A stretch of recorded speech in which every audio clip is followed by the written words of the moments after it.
Agora é oficial, galera. A Juliette do BBB 21 é muito mais relevante que os Beatles. Que? Como assim, você tá louco?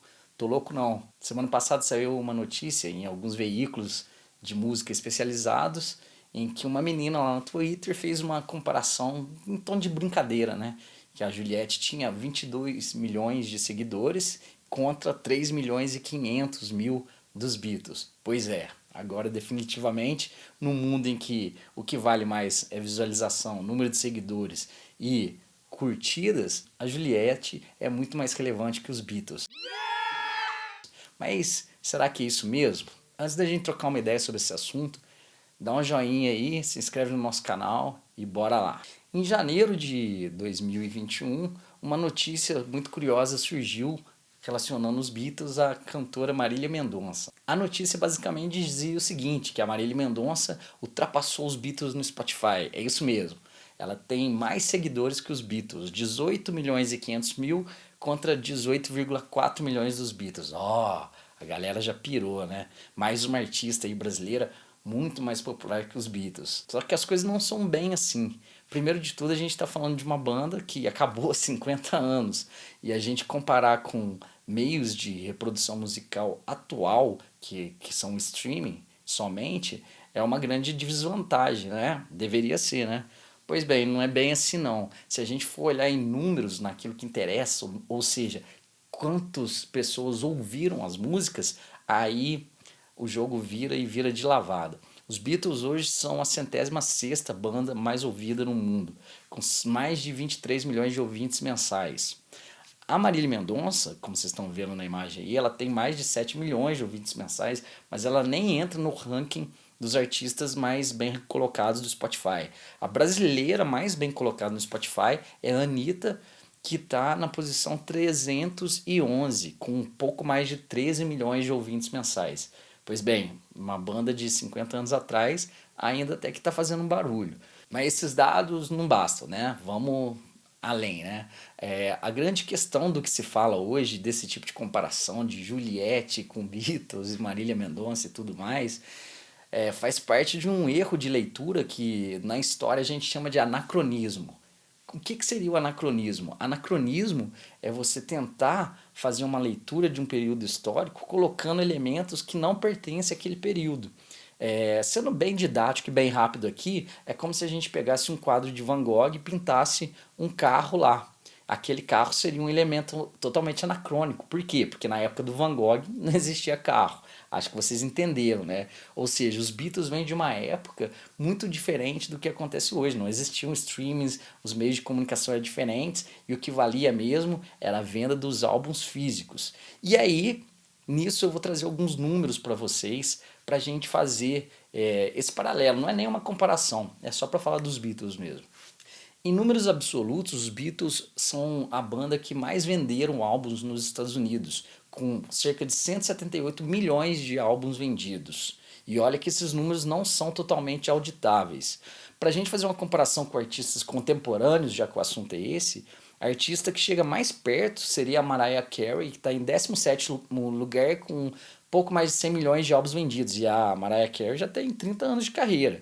Se a gente for um pouquinho mais à frente, a gente vai chegar na Taylor Swift, que é uma artista do século XXI, e vendeu pouco mais de 25 milhões de álbuns. Em termos mundiais, a coisa fica ainda pior, porque os Beatles estima-se que eles venderam cerca de 600 milhões a 1 bilhão de álbuns, isso mesmo, 1 bilhão de álbuns pelo mundo. E os artistas contemporâneos que chegam mais perto estão muito e muito longe, que seria a própria Mariah Carey, com cerca de 180 a 250 milhões de álbuns, e a Rihanna com cerca de 280 milhões de álbuns vendidos no mundo, essa é a estimativa. Se é recorde que vocês querem, vamos lá, vou dar alguns números para vocês. Os Beatles são a banda que mais acumulam músicas em primeiro lugar, tanto nos Estados Unidos quanto no Reino Unido. Além disso, os Beatles também são a banda que mais acumulam álbuns em primeiro lugar nos Estados Unidos, com 19 álbuns no topo.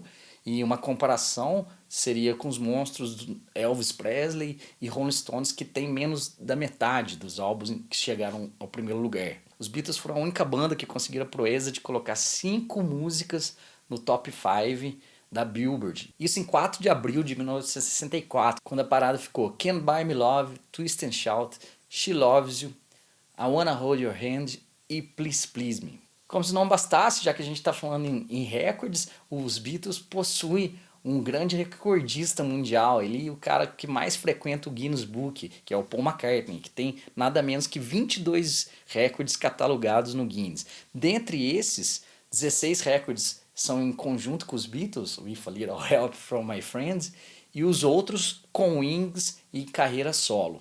Um recorde muito importante é o que o Paul quebrou aqui no show no Brasil, em 1990, no Maracanã, tocando para 184 mil pagantes, é o público pagante maior da história. Outros números do Paul, ele acumula 60 discos de ouro, entre 45 lançados, cerca de 200 milhões de álbuns vendidos e 32 singles que chegaram ao primeiro lugar nas paradas. Mas não é só de passado que vive os Beatles. A gente pode também trazer algumas coisas desse século e mostrar o tanto que a banda é grande. Senão vamos ver alguns dados. Em novembro do ano 2000, os Beatles lançaram a coletânea One. Essa coletânea só tinha clássicos, né, os hits que ficaram em número 1 nas paradas. Pois bem, não tinha nada de novo, né, nada que a galera não conhecesse. E esse, pasmem vocês, é o álbum mais vendido do século XXI. Isso mesmo. Estima-se que somente no primeiro mês de lançamento foram vendidas cerca de 13,5 milhões de cópias. 3 milhões e meio de cópias no primeiro dia. E por isso esse álbum está no Guinness Book como o álbum que mais vendeu no menor espaço de tempo na história. Ao todo, esse álbum já vendeu mais de 31 milhões de cópias e continua sendo o álbum mais vendido no século XXI. Ah, mas e nos streaming os Beatles não vão bem? Será que não vão bem mesmo? Em 2010, também em novembro de 2010, quando eles finalmente disponibilizaram o catálogo à venda no iTunes, foram vendidas cerca de 2 milhões de músicas avulsas e 450 mil álbuns fechados. É coisa pra caramba, né? E como se não bastasse, se você ainda não está convencido, eu vou trazer para vocês uma notícia da Rolling Stone de dezembro do ano passado. Os Beatles foram considerados a banda de rock que mais vendeu em 2020. Isso mesmo, eles venderam cerca de 1 milhão e 90 mil cópias contra o segundo lugar, que foi o Queen, outro gigante com mais de 700 mil, e a banda contemporânea de rock, né, entre aspas, que ficou mais perto, foi o Imagine Dragons, com 593 mil cópias. Então é isso, pessoal, mesmo que a gente queira comparar o hype de uma subcelebridade atual como a Juliette, que acabou de vencer o BBB 21, que teve exposição na Rede Globo durante 3 meses e tudo mais, e merece seus 21 milhões, tanto faz, do Instagram, mesmo que a gente compare com a Marília Mendonça, que conseguiu aí seus 18,5 mil seguidores no Spotify, a distância é muito grande, porque o legado dos Beatles ele não está preso somente a Instagram, a números, a Spotify. O legado dos Beatles ele transcende a internet e ele faz parte já da cultura, né? Ele faz parte já do nosso status quo, da forma como a gente vive em sociedade. E isso daí não tem preço. Portanto, se a gente quiser ser anacrônicos, vamos colocar assim, os Beatles lá na frente só vão poder ser comparados a Beethoven, Mozart, Bach e essa galera aí. Bom, é isso, espero que vocês tenham curtido o papo. Se gostaram, deixem um joinha, comentem aí. Se também discorda, comenta aí, vamos trocar uma ideia. Se inscrevam no canal, compartilhe pra galera. E é isso aí, até o próximo vídeo. Beatles neles, é nóis.